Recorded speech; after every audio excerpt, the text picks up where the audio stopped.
फातिमा आपके पास कितनी पेन है दिखाओ। Very good. सारा आपके पास कितनी पेन है दिखाओ। Very good. आमिना आपके पास कितनी पेन है दिखाओ। Very good. अब हम ये सब पेन को मिलाएंगे और देखेंगे हमारे पास कुल कितनी पेन है। Fatima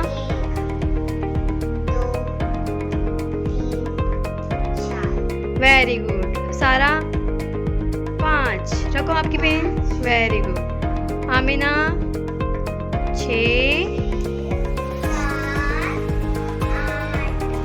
very good. टोटल कुल कितनी पेन है हमारे पास बताओ। देखा अपने बच्चों, फातिमा की 4 पेन, सारा की 1 पेन, आमिना की 3 पेन, मिलाकर 8 पेन हुई। ये अमल जमा कहलाता है। हमने इन पेनों को आपस में मिलाकर इसकी जमा किए। आप लोग भी आपके घर में मौजूद चीज़ों की मदद से जमा का अमल करेंगे और जमा की मश्क करने की कोशिश करेंगे। ठीक है, अल्लाह हाफिज़।